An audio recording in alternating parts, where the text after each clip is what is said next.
وعلى آله وصحبه وسلم. Peterborough's community radio station, Salam Radio, 106.2 FM. Good evening and welcome to Friday Night Prime, your weekly rendezvous into a captivating realm of discussions featuring extraordinary individuals from diverse backgrounds. And tonight, we have the pleasure of hosting Amir Suleiman in our studio. Assalamu alaikum. Wa alaikum assalam. Oh, I'm so happy and excited. I'm so happy and excited that you're here that I didn't put my faders up. So I'll do that again. Assalamu alaikum. Wa alaikum assalam. Oh, this feels surreal. I'm being serious. So for those of you who don't know, Amir is a mentor, a friend, a brother, all of these things mixed into one, and he's the reason why I am behind the mic of this side of the desk actually. So this is a personally a good moment for me. I feel quite happy about this. A little bit nervous because you're in the studio as well. But alhamdulillah, it's so nice to have you here, honestly. Alhamdulillah, it's nice to be here. It's nice to be back. You're so excited you've put all three faders up. Yes, because there's a couple of the jinns either side of you. Now, if you don't know Amir, I'll tell you about him. Amir is a prominent regional radio presenter for the BBC, brings with him a wealth of experience spanning over 5 years. Additionally, Amir is an adept public speaking and radio presenting coach, as well as an accomplished live event host. He is a very busy man, so I'm so happy he's here this evening. MashaAllah, very, very happy indeed. Now, Amir, the obvious question. Go on. How did you first get involved in radio presenting? Well, you know the answer to this, but of course our dear listener may not. It all started here. Not here, actually, at the Alam Iqbal Centre, of course, on Cromwell Road. But when Salam Radio was born in June 2016, that Ramadan, June 2016, the then directors had to put our money where our mouth was and had to kind of present shows in order to inspire others to present shows. And I said, yeah, I'll give it a go. And I remember doing a late breakfast show on a Saturday, and that was the first time I put a fader up, and I was just talking about my experience in the Middle East, played a couple of nasheeds, and then I caught that radio bug. Yeah. That's how it all started. Wow. And where are we talking, 2016? Yeah. 2016. 2016. 2016. And yeah, I mean that seems like a distant memory now. Yeah, well, what is it, 8 years? Yeah, it just seems to have flown by. Almost 8 years ago. Yeah. And I met you in 2017, or was it the end of 2016? One of the two. At the beginning of 2017, I think it might have been. Yeah, that's right. We were holding a Salam Radio event at the Alam Iqbal Centre about hate crime. Yeah, that's right. That's how we met. And what you don't know, I think obviously the people, anyone listening at home actually doesn't know, is that I actually heard Amir's dulcet tones across the city one day. I was getting a car fixed, and somebody said, "Oh, have you heard of Salam Radio?" And I said no. And then you hadn't heard of it? I hadn't heard it at the time because it just, like, I think it was only been a few months. Right, it's very new. Okay. But he was playing it. Said, because I was travelling a lot for business. Yeah. And I wasn't really in Peterborough. So I think that's my defence, by the way. Okay. It may be quite weak, but nevertheless, it was there. And then I remember I was driving back into Peterborough one day, and the FM signal is picked up actually outside of Peterborough as well. I think it's quite Sawtree, I think, or somewhere it goes to. It does go out quite far. So if you're locked into Salam Radio from Peterborough and you drive out, it's quite far. But then if you're coming in, you can't pick it up till you're really close to Peterborough. Yeah, and I heard your voice. Well, I didn't know it was you at the time. I was like, oh, this is really good. And obviously the rest is history. Okay, so 2016. You catch the bug. Yeah. And you've done your first, I mean, did you know at that moment when you did your first couple of shows what kind of radio show you wanted to do, or was it just I just wanted to do radio? I think I didn't want to do radio. This is it, Brother Akeel. It was kind of we were desperate for volunteers, and we couldn't really ask volunteers to come forward without us doing it ourselves. So it's a needs must then. It was a needs must situation, and I wasn't chasing radio. It's never been an ambition of mine at all. But then, like I said, when I did that first show, I thought I quite like this. Yeah. And then I decided to buy some books. Well-respected, renowned books to kind of develop the skills. Did a few online training courses, stuff like that, just to kind of self-develop. And then I thought I could get used to this. And then I started to do really like 3 shows a week in some I remember it was like a few months I did 3 shows a week on Salam Radio, different shows. One was Let's Talk. Yeah, I remember. Yeah, of course you do. Yeah. One was One was this. Yeah, one was this. Yeah, Friday that's Night right. Prime. Friday Night Prime, yeah. That you stole. And then You're not getting back. I can tell you that now. This is not an interview to come back. no, You'll get something else. Thursday Night Prime. exactly. And I'm trying to remember what the other show was. There was another show as well. I can't remember what it was. Even at one time, we did a show called Money Matters. Me and Brother Imtiaz did that, and it was all about teaching our youngsters about mortgages and financial management, because they don't teach that in school. That's right. Yeah. So yeah. there you are. Needs must, and all of a sudden you have four shows underneath your belt. So you're getting a real intense experience rapidly, aren't you? Like Yeah. you're learning on the job. Yeah, well, actually, no, to be honest, no. I was learning off the job. I was in my spare time. That's when I was really doing these courses and things. And, Okay. And then I started to. The best advice anyone ever gave me in radio is listen to your favourite presenters a lot. So we've all tuned into like LBC and different BBC stations and stuff, and we've all got preferences. And they say listen to your favourite presenter, but not to imitate them, just to pick up the skills. What do they say in between tracks? What do they say at the top of the show? What are the skills? Because it is an art. It is, without a doubt. And I mean, obviously, you articulate yourself really well, and with your public speaking and your career and so on, would you say that lended favourably to you? I think so. I think if you are a natural communicator, you've got a bit of a head start on being a half decent presenter, because you have to have that skill to not only communicate and speak well and get your it's all about pitch as well. You can't be flat and monotone. You've got to be dynamic in your pitch of delivery and stuff like that. So there is that aspect, but also because you're speaking to people on the radio, be it on the phone or live in the studio, guests and listeners, you need to be able to build rapport quickly with people. It's not like you meet someone for the first time and you've got all the time in the world to build rapport with them. You have to do it quickly. So that's another skill. If you can build rapport quickly, people who work in sales, i.e. you and I, tend to have that skill, build rapport with people very quickly. And that really lends itself well to radio. Yeah, and I mean, you're a natural, of course you are. But as you were, was there ever a moment where you doubted yourself? Obviously you're doing all, you're at home and you've got your books, you're doing all the courses, you are doing it. Did you have a doubt, like, is my effort, my content, what I'm trying to put out actually being received? Did you ever go through that? Yeah, a lot, because we were a new station as well, right? So the thing is, commercial stations and BBC, they have a thing called radar, which tells the station how many people are listening. Comes out every quarter, but it's expensive. So community stations don't do it because it's cost prohibitive. You can't find out from a community station perspective how many people are listening. So you don't know. You think when you sat there where you're sitting, you think, am I speaking to myself or are there people out there? Yeah. And when we first started Salam Radio, we didn't push numbers out to get in touch with the shows and things. So it was just us and the mic. And sometimes it feels like you're talking to yourself. But then you would go to the masjid or you go eat in the park or you'd be out and about and people were like, I went to an event once. I was with Brother Faisal. Went to this event, which was at one of the secondary schools in Peterborough.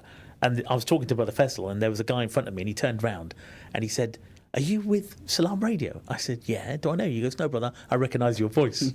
I said, okay. So it's then those small little moments where you think, well, okay, there are people listening. Definitely. They might not be getting in touch with the show, but they're out there. Yeah. And that kind of reassured me. But there's another element to this, brother, and I still get this today. And I've spoken to colleagues at the BBC about this, and it's something that a lot of presenters suffer with, and that is imposter syndrome. So I'm sure you're familiar with the term. But even to this day, I get sometimes those feelings where, am I good enough to be doing this? Should I even be here in this seat behind the mic? Are there not better people out there that could? And there probably are better people out there, but I've got the opportunity, alhamdulillah, to do it. And that sometimes plays on your mind and you do question yourself, and it is a psychological thing. And I'm grateful every time I get a chance to do a radio show. I'm super grateful that Allah has blessed me with that opportunity. But I do sometimes think that imposter syndrome, it creeps in and you think, should I actually be doing this? Should I be here? And I don't know. I mean, is that something that you've experienced? I in the early days, yes. Yeah. and sometimes when we used to do a show called Let's Talk, right? Yeah. Which by the way is coming back, and with a different host as well as me. It'll be better then. Yeah, I don't know about that, but nevertheless, you're talking about very serious subject matter, and you have guests in here. Sometimes you have people who are specialists in their fields and so on. So you kind of ask yourself, should I be the person spearheading this conversation? Yeah. Because remember, when you know this anyway, but when you're behind the mic, you are trying to be impartial, but you do also share your opinion, especially in Let's Talk. Yeah, it's impossible not to. Exactly. And then you're in this environment where people will respond to you because of the nature of social media. Yeah. And they're coming from a completely different angle. So you're thinking, maybe, so yeah, I mean, I totally understand that. Yeah. That is but do you know something? That is someone I feel who cares about what they're doing. I think so. I think that's it. But also the other thing here, brother, is the responsibility that comes with being a radio presenter. Doesn't matter if you're on Salam Radio, any station. Yeah. Doesn't matter how big or small the station is. There is a huge responsibility on your shoulders. Absolutely. As a radio presenter. Yeah. And the obvious ones are you've got to make sure that everything is from a regulatory perspective is good and clear, and we're behaving ourselves. They're the obvious things. But the responsibility is that you could make a passing comment as a presenter, and you don't know what stays with the listener. You don't know what element of what you're saying stays with the listener. You can make a passing comment. An example is, I remember speaking to a listener on the radio, BBC Radio Cambridgeshire, and we were talking about ironing, jobs that we hate to do. Okay. And one of them that came up was ironing. And this woman, she, bless her, she must have been about 80-something. And Ina, her name was, I remember, I'll never forget the name. And she said how much she hates ironing, and we both shared that passion of hating ironing, and we just went on a rant. Yeah, thanks. Yeah. And I didn't iron it. And she called in again about 18 months later. Right. Okay. And she remembered that we'd had like this 1-minute conversation about ironing. So the point I'm making is, we have to be very careful about what we say, even if it's just a fleeting comment, because you have no idea what impact that's going to have on a listener. And the other thing is, look at TV versus radio. Radio is such a personal medium because you are literally talking to one person. You should act as though you're talking to one person. I've told you this, and you do that. And the reason we do that is because that person could be in their kitchen, they could be in their car, they could be in the garage, they could be at work, they could be in the garden, pottering around the garden, planting, whatever. But as far as they're concerned, we are talking to them. Yes. It's so powerful. And the power personal. of radio. And personal. Yeah. The power of radio is huge. And that, again, is another reason why, as a presenter, we have huge responsibility. You're absolutely right. And I can relate to that because I actually find that I listen to radio more than I watch anything on TV. Really? Yeah. Okay. So my morning routine would be, a couple hours, 3 hours of LBC on in the background. Yeah. Listening to that, and then I'll be listening to some 5 Live or something on the Salam Radio here, and that's really my go-to media, shall I say, right? And information source. Well, you can get on with your life while you're listening. That's it. Yeah, that's the key thing there. So I want to get a little understanding about how you, obviously now we've spoken about your journey on Salam Radio and then the shows that you were doing, you're perfecting your art, and then as the years go by, so you start to you find yourself in a position where you are able to then help colleagues, right, and also other members of the community who've shown an interest in radio. So you've got yourself to a position at such a level now through the research and learning and the courses and doing the shows themselves that you're able to impart that knowledge. Was that important to you? Was that part of your plan? No, it was never. It was never part of the plan. None of this was planned, brother. To be honest, it just happened, and with Allah's blessings, here we are today. But in terms of teaching public speaking, you mentioned it in your lovely intro. Thank you for that. Just want you to confirm that I didn't write that. Yes, all right. I'll still take the £5. £5? Is that all it worth? Inflation. No, but listen. On a serious note, it was never planned, and the public speaking side of things I was doing before radio. Yeah. But this ties in quite nicely because it's all about communication skills. 3 things I teach: communication skills, public speaking, and handling and dealing with the media. Yes, and I've noticed because I've been with you on some occasions. You have. And it's, you have a targeted audience. Some obviously people invite you. You have young people. And here's the thing: it's not just young people. We know you do it across the board. Yeah. Right. And is that? I mean, where you are now, sitting here in 2024, how important is that to you? It's really important because in the Muslim community, I'll be quite frank here. In the Muslim community, there's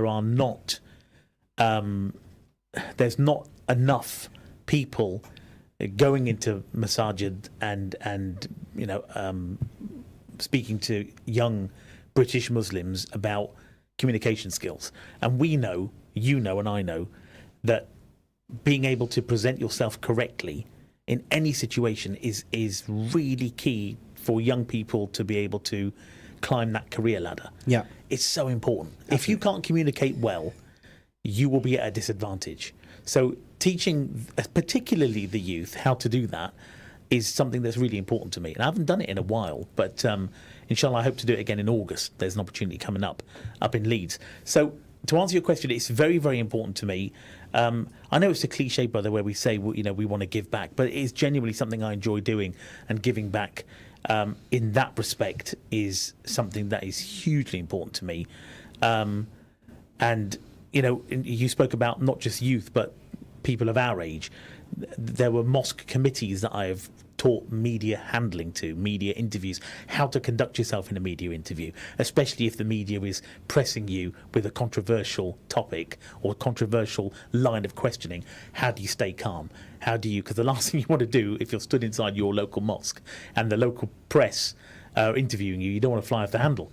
Yeah, you don't want to do that. Absolutely, you are right. And I'm trying to understand here that while you're on the radio and you're on Salam Radio, you're part of the community, you're doing all of these shows, you've got yourself to this level, you're teaching all of these courses, you can, I'm assuming, correct me if I'm wrong, you can see the landscape of where we are short. Yeah. Right? So absolutely. That correlates with when the Salam Radio was launched and we needed presenters, we needed people to come on board, and you could see perhaps at that time, so it's very different now, but the lack of people willing to come forward to share their voice, to share their opinion, and the actual opinion on something that's really is happening in society. Yeah. And I feel that we're not much further. We're not, sadly. Yeah. We are not. Salam Radio is a prime example. It is the only Muslim radio station for Peterborough. Yeah. We've been around since June 2016, and it is a treasure. It's cherished by a lot of people I know, us aside, by a lot of other people. But it's not embraced. And what I mean by that is it's your radio station. You can come on and do a show, just speak to management. And the amount of times we push this, but it just seems like there are not enough people out there of any age. This is not about ageism or we need young versus old. Of any age to come forward and just give it a go. Yeah, I agree. Recently, thanks to your work and Brother Faisal's work, we have had quite an influx of live shows, and I've noticed them. They're brilliant, and some are of different language. Some are, non-Muslim shows. This is fantastic. Still a community radio station. We just need more of that. And sadly, in my experience and yours, Peterborough hasn't really been forthcoming and embraced the station as much as they could have done, and I find that quite sad. Yeah, no, I agree with you, but it's an opportunity, isn't it? It is. It's an opportunity for us here, people like yourself, who are part of the community, who are offering to teach these courses, which we will go deeper into later on. Yeah. But you're right. This is an open door. Come and have a conversation with us. And do you know something? I often use you, and I know when we're doing presentations, we often use your example of what hard work looks like, what achievement looks like, and then what progression looks like. Okay, so like you said, you launched Salam Radio.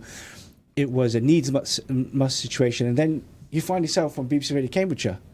So take me to day one, first show, BBC Radio Cambridgeshire. You're about to put the fade up. I've got to go a step before that. Oh, here we go. Okay, so this is I was, me and Brother Faisal actually, we were doing a lot of volunteer work. We were organising events, and we would send out press releases to Peterborough Telegraph, BBC Radio Cambridgeshire, Look East, ITV, things like that. And some of them would get picked up. And BBC Radio Cambridgeshire, the Sunday breakfast show, which was a faith-based show for all faiths, they would often support us, and they'd say, come on and talk about the event you're doing at Holiday Inn, come and talk about the open day you're doing at the mosque. So me and Fester would be regular guests on this Sunday breakfast shows, mostly on the phone. Sometimes we'd go there and we'd be interviewed about these opportunities. And then what happened after that is the producer of that breakfast show on a Sunday, Glenn Jones, it was down to him that I got my first show on BBC Radio Cambridgeshire. So he spoke to another producer in the building and said, have you heard of Amir? He'd be good for this project that you're working on, which was a 5-part series called The Residency, and my series was called More Than a Mosque. It was all about the work I was doing at Masjid Khadija. And Brother Faisal featured, Brother Muzaffar and Ansar Ali and so many other sisters, and it was a 5-part series. That was, in quotes, the first show, although pre-recorded, went out for 5 weeks. After that, they liked what I did, and they made me meet the editor, the boss at BBC Radio Cambridgeshire, and then a guy called Dave Harvey, and said, oh, would you like to try doing a show? And I covered for the brilliant Sue Marchant, who was off, and it was a 1-hour show. Now I'll answer your question. That fader was about to go up. I've never been so nervous in my life. Heather Noble and Nick Carter were standing in the studio, making sure that technically everything was working. And it was just, they said, look, just there's a phrase called keep the needle wagging. Yep. You know, back in the day, the levels would be on the needle. Yep. You got them here? Yeah, I've got them, yeah. And it basically said, your job is just to keep that needle wagging. So talk, play a track, talk, play a track, talk, play a track. Yeah. And just do that for an hour. No ads, remember? Yeah. It's just a full hour. Yeah. So I did that, and it was extremely nerve-wracking, but alhamdulillah, it went well. It did, didn't it? And this is for you.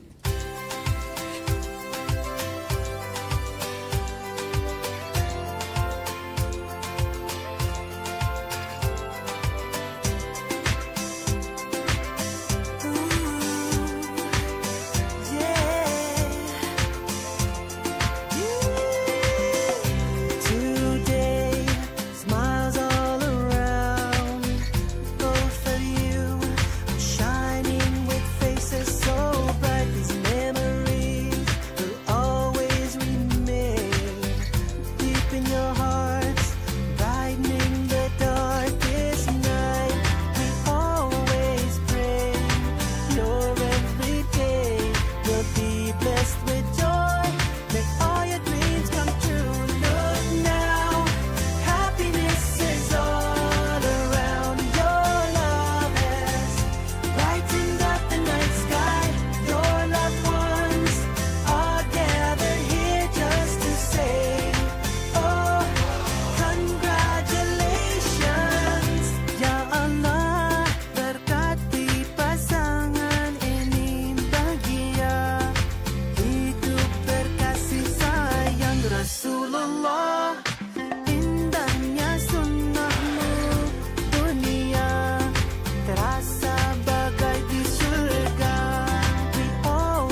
And that was Mabruk by Irfan Maki. Thank you very much. Congratulations. Thank you very much. Albeit slightly belated. Yeah, what can I do? I've been waiting, how long? 5 years while you've been on the BBC to come here so I can get this interview. This is how hard it is to book Amir Suleiman, by the way. Nonsense. Joking aside. I'm just joking. Okay, so where were we? So there you are. You put your fader up. You're on your first show. Yeah. And now it's been 5 years.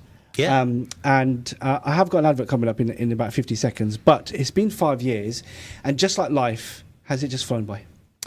It has flown by, and in that 5 years, my short 5 years at BBC Radio Cambridge, there's been a lot of changes. And, you know, I've been moved up and down the schedule and taken off air, put back on air. And it's a bit of a roller coaster, to be honest. But that's radio. That's how it is. And I do listen to your shows, despite what others Do may you? say. I do, yes. Do you really? I've got evidence. I have physical evidence of listening to Amir's first show. That's all I need. As long as I heard your first show, I'm your biggest fan. Yeah, fair enough. Surely, I'll I'm your take biggest it. fan. Yeah. Okay. So if you have any questions for Amir, you can text the show on 07411 191 1062 or comment on our social streams. He's a well-known person here in the city. Perhaps there's something you would like to ask him about the BBC or his time at Salam Radio or public speaking. But we will catch you after the break for more fun with Amir Suleiman. Stay tuned to Salam Radio after this short ad break. Bite into something wonderfully tasty at Big Mouth, 349 Lincoln Road in Peterborough. Eating in for takeaway or delivery. Big Mouth now have a delicious new menu full of all your favourites. Crispy fried chicken, juicy smashed burgers, finger-licking peri-peri chicken, handmade pizzas, quality doner meat and so much more. So visit the family-friendly Big Mouth restaurant for fantastically fresh food. Call 01733 201020 or visit getbigmouthonline.com. Attention foodies! Discover a world of flavours at Pack Foods, the largest ethnic supermarket in Peterborough.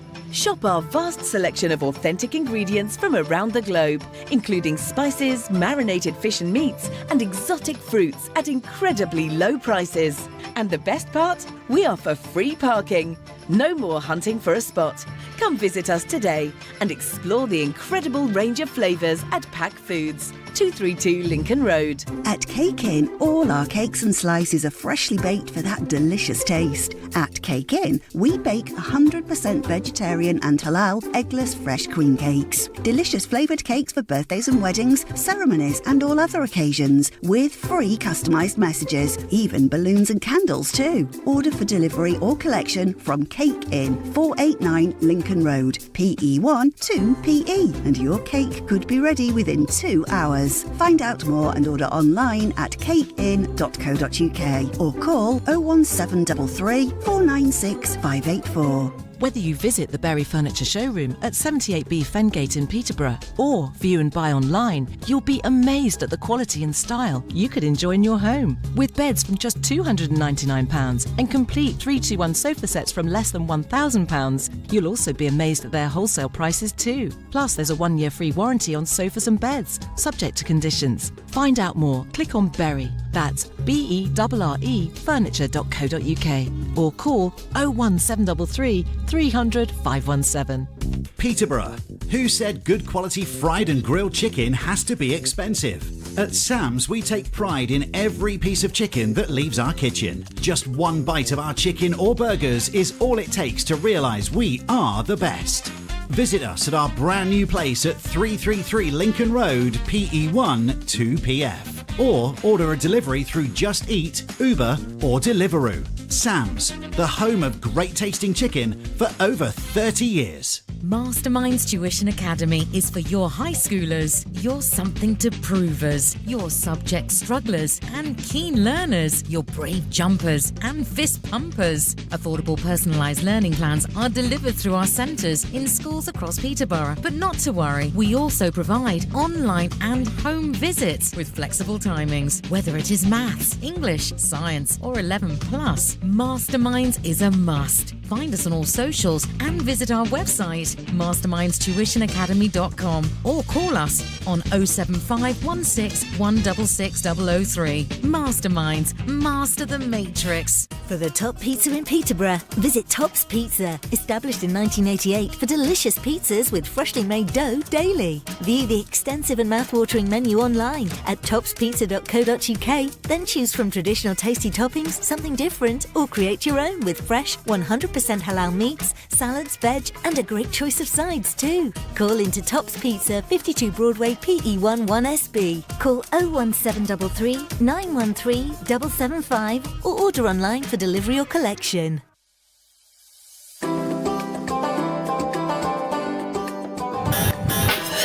You're listening to Peterborough's community radio, Salam Radio. Salam Radio. 106.2 FM. Assalamu alaikum, welcome back to Friday Night Prime. I'm here in the studio with the legendary Amir Suleiman. We're talking about his amazing career in radio presenting across Salam Radio and spanning into the BBC as well. Amir, can you share with me one of your memorable moments from your time, well, your current time at the Beeb? Yeah, there's a couple of them that stand out actually. One was being on air when Prince Philip died. That was nerve-wracking. Mm-hmm. Because whenever a big news event like that happens on BBC Local Radio, there is a protocol to follow. Okay, and it's sent to us on email like every 6 months, so it's supposed to be fresh in the mind. But even though you read it, you think, well, it's not going to happen when I'm on air, you know. So there's actually three moments. So one was Prince Philip died, and then I had to hand over to national radio so that the coverage could be then picked up nationally for the announcement of his death on Radio 4, I think it was. So that was a moment, that first time that had happened to me. The other thing was I was doing evening shows in 2020, 6 till 10 p.m, and I was on air when Boris Johnson live first announced the very first lockdown. Wow. Yeah. So then off the back of his live announcement, so when that happens, you have a fader which puts up BBC News on the TV. So we were taking that feed, so people could hear what was going out on the telly. And then Boris Johnson did his announcement, and then obviously fader back down, and it was over to me to kind of pick up after that. So that was nerve-wracking because everyone in the country had just heard Boris Johnson announce this first lockdown. Yeah. Unprecedented. That's right. So that was the moment number three. And then the moment number two, the number three was being on air the next day after the Queen had died. And that was, I have to thank my producer, Seb Noble, at the time. We just tore up the normal show and we just opened the phone lines, and it was 4 hours of back-to-back listeners getting in touch, just talking about the Queen. And it was such an emotional thing. Not just because the Queen had passed and she meant so much to so many people, but because it was reminding people of the loved ones that they'd lost. Yeah. Me, it reminded me of my dad. Yeah. That was the first time I'd ever cried on the radio. And it was... I'll never, ever forget that moment. That was, I mean, even now it puts chills down my spine because it was... These are huge moments in the history of this country. Yes. Yeah. I mean, I can kind of go back to all of them, I think. So we're going March 2020 there for Boris, aren't we? That's right. Yeah, that's right. Wow. I can't remember the dates of when... Yeah. I'm just picturing that, obviously, when he was the Duke of... What was he? Duke of Westminster. That's it, Duke of Westminster, and obviously the Queen passing away as well. Yeah. These are huge. Yeah. And you know, I guess in many ways, some people would probably get one of these. You've had all three. It was bizarre. I mean, I wasn't on air when the Queen passed away. Yeah, that's right. But there was... I was the second show on air the next day after the breakfast show, which Dottie McLeod hosted brilliantly, and then the next it was me. And the producer Seb came in and he said, look at me, I think we scrapped the normal show format and let's just open the phone lines. And that's literally it. I put my fade up and saying, listen, we know what we need to talk about. Hope you're doing okay. Get in touch. This is the number. And the phone lines just went crazy. Understandably as well. Understandably. Yeah. I mean, that segues nicely into what advice would you give to an aspiring radio presenter on the back of those three epic moments you've had yourself? Yeah. Someone listening to you right now, someone who's watched your career here in the city and beyond, from Salam Radio to the BBC and other events and stuff that you've done, which we'll go through in depth a little bit later on. But from a radio presenting perspective, someone who's aspiring to follow you in your footsteps, what advice would you give to a young Amir? Wow, that's a great question. A young Amir is many decades ago. Okay, let me go a bit forward. No, it's a really good question, Brother Akeel. And I think if I could rewind the clock, I would probably have been more ambitious. Okay. Because it is a pretty saturated market out there. There are a lot of radio stations in the UK, commercial and BBC and whatnot, and community as well. Don't discount community radio, by the way. Don't discount it, not just as a starting place, but even to have a career in radio. There are some community radio stations that can pay you a career. The bigger community radio stations, they have good revenue in order to be able to pay presenters. But obviously, if you're starting out and you're still new, volunteering to do hospital radio or community radio, wherever it might be, is a great way to start off. But don't be afraid to be too ambitious. I was quite cautious, a bit conservative when it came to kind of, well, I'm doing community radio, I'm quite happy with this. Yep. The BBC came to me. I didn't go to the BBC, so alhamdulillah, that worked out really well. And because of that, that gave me a bit more confidence in me. And interestingly, Brother Akeel, there are people at the BBC who've been there since I joined day one. They're still there now. And they've said to me, a couple of people, they've said, we have seen a vast difference in your development, on-air development, over the past kind of 3 years, let alone 5. So the more you do something, the better you get. Yeah. It's like, I don't know why I'm choosing snooker, but snooker's a prime example. The more you play snooker, the better snooker player you're going to be. And it's the same with anything. It's the same with radio. If you do it, but just do it with the mindset that it is an art. It's not talking. It's not talking. Yeah. It is presenting. There is a huge difference. If somebody thinks, oh, I'm good, I've got a gift of the gab, I can talk, I make my mates laugh, you probably do. That's great. But that doesn't always translate onto radio. You have to be able to present. You are the connection between the radio station and the listener. You are the voice of the radio station. That is a huge responsibility. So, sorry to ramble on here, just a final wrap-up of that answer. If you're an aspiring radio presenter, maybe you're presenting on PCR FM at the moment, another great community station, or maybe you're presenting on some other station within Cambridgeshire, and you've got aspirations to want to do this as a paid job, then the thing we use, our tool for the trade, is called a demo or a show reel. 3 to 5 minutes of your best bits on air. Make sure you've got something which you think, those are my best 5 minutes, and then send them out. Email people with a nice email saying, look, I've done radio for 3 years, a year, and I'd love to be able to do a show on your station. If you don't ask, you do not get. Great advice there, absolutely. And I would also go a little bit further and say that, as a young person, you can learn a lot of new skills. Yeah, transitional skills as well. Absolutely, that planning, public. You are effectively public speaking behind a mic, right? You are interviewing people you've never met before, interviewing your peers, interviewing people much older than you from different backgrounds, from different socioeconomic backgrounds, whatever it may be. Yeah. And at a young age, those skills really do help to propel you in a corporate or a professional environment, because it gives you confidence. It does give you confidence. That's an excellent point. And let's talk about the fact that they are such transitional skills, because all of the skills you need to be a good radio presenter, it's not just about communication, it's also about listening. So, like you're doing now, you've invited me on, you asked me a question and you listen and you're engaged. I've seen radio presenters, I will not name any, but I've seen radio presenters that will invite a guest in and they'll ask them a question and the guest responds and that person's on their phone. Or that person's making notes about something else, or they're looking at the screen. You need to look at the person in the eye in order to get the best out of your interviewee. You have to. It's like you wouldn't do that in real life. If you met someone and you asked them a question, where do you work then? How long have you lived in Peterborough? And then they answer it and you're doing something else. You wouldn't do that. No, you wouldn't. So why would you do that on radio? Yeah, that's right. So these skills are really, really important. And for a young person, can help you to transition those skills into not just the corporate world, any line of work.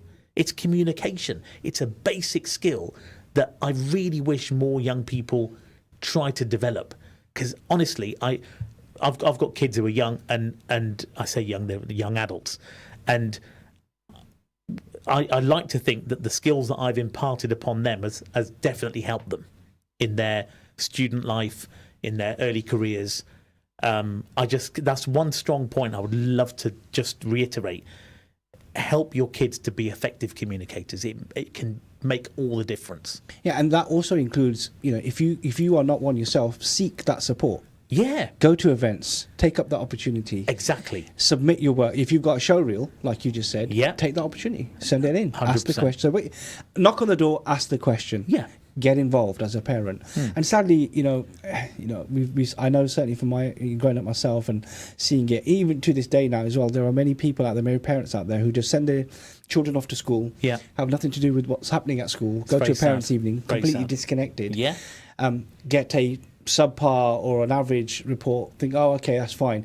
But they're not pushing or helping or guiding that young mind. So there is a responsibility here, isn't there? There is. There really is. We're digressing a little bit now, but I think now that you've raised the point, I'd like to comment on that. And it's something me and Brother Fessel have spoken about a lot over the years. And that is, sadly, I can only speak about our community. Yeah. The Asian community, sadly, there are, and we've spoken about this as well, brother, where there are a large number of parents that don't take a vested interest in their kids' lives or school lives or student lives. And that has a huge impact. A huge impact. I've seen it firsthand. I know you have as well. So I just think as parents, as a community, there's more we can do for our children. That actually segues nicely into the fact that what we were talking about before the break as well is it's so obvious the lack of young minds getting involved in public speaking or doing events in the city or learning from environments that they're in to develop something for themselves and for their peer groups and for the future. And this is all part and parcel, isn't it? It is. It's that journey from when they're really young, whether they're going to a normal, if they're going to a school, a madrasa, whatever it may be, what type of education they're getting at home, what they're getting from an institution, what they're getting, whether that's a school or a masjid or whatever it may be. Sure. Or people like your good self who are doing these public speaking and teaching communication, listening skills and so on, and dealing with the media. I think in this day and age, where there is so much pressure on young people from societal issues, right? Yeah. We fundamentally lack enough young and or current our age people who can articulate themselves well in front of the media. Yeah, and that's not a sweeping generalisation. That is just a sad fact that in modern times, we do see this a lot. That there seems to be the numbers of. I think it's an exception now. A young person who can articulate themselves well, and from an employer's perspective, think, I wouldn't mind that person working for me. Yeah, I see those numbers dwindling. Now, what do you put that down to? I think it's numerous things. It's not you can't just blame the parents. It is a number of things that have caused these numbers to dwindle. My wish is that I wish parents or young people themselves took it upon themselves to seek out knowledge from those people who have the requisite skills to say, okay, how can I better myself? How can I make myself more marketable? Yeah. How can I be more employable? How can I give myself the better chance to get into a better uni? Because a lot of these great Russell Group unis require an interview sometimes, where you've got to almost sell yourself to get a place at the uni. If you can't speak effectively and communicate well and concisely, because waffling nobody likes to hear, if you can't do that, then I think you're almost, it's almost a disservice to yourself. I agree. And you know what? It's a sad fact. You're absolutely right. But what we would like to see now is the community come together. Using our institutions. There's so many institutions within the city. There are people, organisation actually, Medina Gateway and others, and who are doing these fabulous workshops and so on. We need more of this, don't we? We do need more. And of this. we need everyone to take part. As much as they possibly can. And if that could be, you may not have children, so you could potentially donate to something like this. Exactly. But there is a role for everyone to play to own our own conversation, because the young generation who are going to be part of our future, right? We need to help enable that generation. So what I'm trying to say is, someone like yourself who has great experience and has moved on through your various career and with your radio presenting and so on, people like yourself and others, of course, it's great to see that you're giving back. But there's not enough. There is not enough. This is the growing problem. And I'll say it here on live on the radio. If there's anyone listening that would like to organise for their institution or their, I don't know, whatever it might be, a session where I can help young people to grasp the basics and importance of communication skills with an Islamic ethos, can't say the word, then, do get in touch. Absolutely. I think that would be wonderful.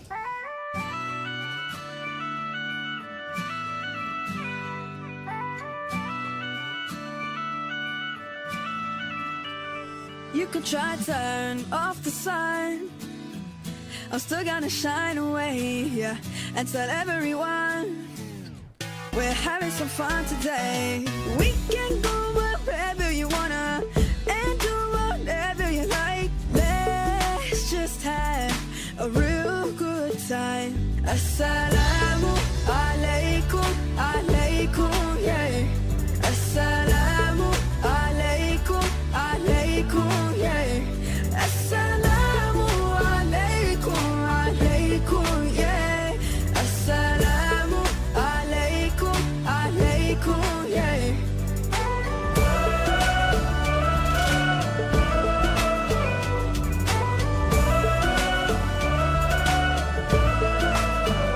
I just wanna spread love and peace and all of my happiness, yeah, to everyone that I meet, 'cause I'm feeling spectacular. I love it when we love one another.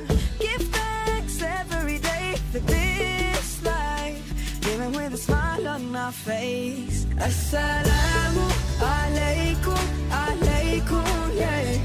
Assalamu alaikum, alaikum, yeah. Assalamu alaikum, alaikum, yeah. Assalamu alaikum, alaikum, yeah.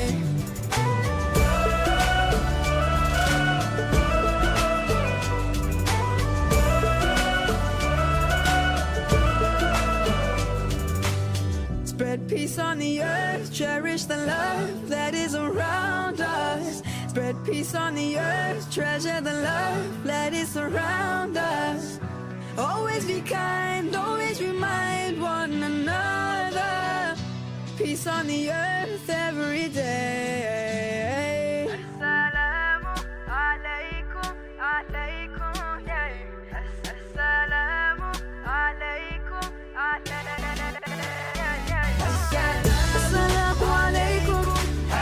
Assalamu alaikum. Assalamu alaikum.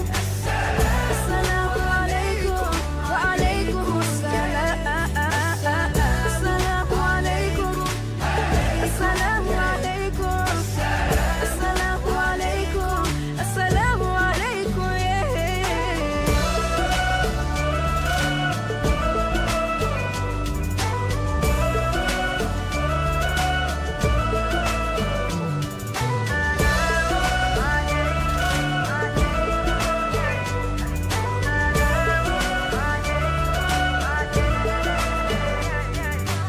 Spread peace on the earth, cherish the love that is around us. Spread peace on the earth every day. And that was Salaam Alaikum by Harris J. And I felt that's what Amir was saying to you. As an institution, if you would like to use his services, he's saying Assalamu Alaikum. Yeah. He is available to help you develop all these young minds that you may have accessing your organizations looking for this type of support. And do you know what? It's very much needed. I think you'll agree with me, Amir. Yeah. We would love to see so many young minds here in Peterborough, boys, girls, young adults, people in their careers or whatever it may be, just move on from wherever they are right now and gain new skills that help them in their lives, in their personal lives, in their spiritual lives. That's what we want to see, because what happens then is you start to own your own conversation. You start to own your own life, and then you have that confidence and belief in yourself that, you know what, I can actually achieve anything. We know in this country there is a ceiling. There is. A career, in careers there is a ceiling. Yeah. But this doesn't mean that we should be afraid of that. What we do need to do is what you teach. Seek that opportunity to upskill our lives in whatever way that may be. But communication is the number one. You know, you and I, we speak a lot, brother, and we often refer to the hadith that refers to tying our camel. Okay, and the reason we talk about this a lot is because I think we do that, and essentially, you know, you tie your camel, then you leave the rest to Allah subhanahu wa ta'ala, and that's something that we need to instill into our youth as well. So, you know, of course, the power of dua cannot be underestimated. We all know this, but in order to make dua with that sincerity, you need to have done all you can in this dunya, right? You need to have done all you can, i.e. tie your camel and then pray to Allah that your wishes, your ambitions come true. And part of tying your camel, if you're a youngster looking to better themselves and, you know, gain a good foothold within a decent career, is one of the things you can do is to make sure that your communication skills are up to scratch. And I just want to be very clear about something as well. You know, I'm speaking about offering my services. This is a voluntary thing. You know, there's no money required for this. This is something I'm just quite passionate about. I used to do a lot of it pre-pandemic. Then obviously the pandemic hit, and then things kind of just dissipated. But I would love to be able to offer my services to any young youth groups that might benefit from listening to that. MashaAllah, that's very, very nice of you. And we've got some comments coming in. Okay. So 2 or 3 shots. Hamza, thumbs up. 2 or 3 shots saying another brilliant live session. I think he's a big fan of your work. So I'm a big fan of his work. Exactly. So assalamu alaikum to you there, Hamza. Thanks for your comments. We're almost at the end of the show. It's gone by so quickly, Amir. But I want to ask you, can you tell us about a particularly rewarding experience you've had while you've been teaching public speaking? Well, that's a good question. I think it would be, and you were there actually. Yeah. It was West Norfolk Islamic, not West Norfolk, West London Islamic Centre. Oh, I remember this. Yes. Yes. WLIC. Yeah. What was it? Harrow, Hayes? Oh, I can't remember. Somewhere West London. Yeah. And it was me, you, and my son. I think. And his friend. And his friend. Yes. That's right. Yeah, we can't forget him. Can't forget him. The moustache. Yeah, exactly. Yeah. And what was it, a couple of years ago, maybe? Yes. Yeah, something like that. Yes. So I was invited to go along, and they were doing a day for their youth of like spiritual talks. Sheikh Mahmood was there that day. That's right, yeah. From Masjid Khadija. He was on, I think, as we arrived. And the rewarding experience was we had lunch, always important, and then I started my session. And the rewarding element of that was just how engaged the youth were, brothers and sisters. Yes. How engaged they were in that session. I make it interactive. It's not just me talking and you listening. It is interactive. So I'm asking questions and you shout out and all this stuff. And I literally do. You do. Yeah. But what was rewarding is the number of people that were willing to come up to the front and try and put into practice what I was teaching. That's right. And we couldn't get through them all. Yeah. There were like brothers and sisters, young brothers and sisters that were coming up, wanting to have a go at what we've been speaking about pitch of delivery and tone and eye contact and how to read from a page. That I found incredibly rewarding. It proved that there is an appetite there for certain youngsters with a certain mindset to want to try and better themselves. That are putting themselves out there. I find that incredibly rewarding. What I would love to see, and I know it will happen, inshallah, that there'll be a young radio presenter either already here at Salam Radio or to join Salam Radio that will embrace the art of radio presenting, read the books, do courses, speak to people like me and others, and better themselves and make it into a full-time career in radio. Inshallah. That would be just the pinnacle. Absolutely, I wholly concur. I just want to quickly go back to that event that happened. I recall vividly that your son's best friend at the time, still probably is, he was quite shy. Yeah. And I remember he was one of the people that came up with the microphone. He did. And he was speaking to your son. That's right. And I was flabbergasted. I was like, hold on. Yeah. He's been quiet all this time. Amir does one of his super sessions. Yeah. And all of a sudden, do you remember? I now remember. And I was just thinking to myself, and it just goes to show you, doesn't it? Yeah. You're in the right environment. And you have your peers with you. Yeah. It's safe. You're allowed to be yourself, right? And you're absorbing information, and then you just go for it. Exactly. And I mean, I'm not just saying this because you're here. You are very good at this, by the way. Thank you. You're very, I very appreciate good it. at this. I endorse you. Oh, well, that means the world. I That's need another nothing £5, by the way. Yeah, just so you're aware. But no, having been part of these, I've seen you do it across the country. Okay, I've seen you in the Midlands, in the North. It's actually, I have. I've seen you in the North, in the Midlands, in the South. You have. I've seen you do it in Peterborough as well. Yes, you have. Okay, so I can definitely say, it is first class, and young people definitely take a lot from it. So do take Amir up on his offer. If you want to get some contact information, just email info@salamradio.co.uk, and we would be more than happy to facilitate that conversation for you. Now I'm running out of time. I can't believe this hour's flown by. Subhanallah, it has literally flown by. And normally talking to you drags on. I don't know what's happened today. That's what's happened, doesn't it? Yeah. This is why it's taken 5 years for me to get you here, right? Can we not do it? Can we not leave it for another 5 years? No, we won't. Right. But it's been brilliant. It's been fantastic. It's good to see it. And I hope you at home or wherever you may be have enjoyed this, listening to Amir's experiences. And there may be someone young in your life that you know, or an institution that you know, who could benefit from his wonderful teaching classes and his workshops, and maybe just his story. So do get in touch. info@salamradio.co.uk. That's it. Thank you for joining us tonight on Friday Night Prime. We'll be back in a couple of weeks with more captivating discussions. Until then, take care of yourselves and your loved ones. Goodbye.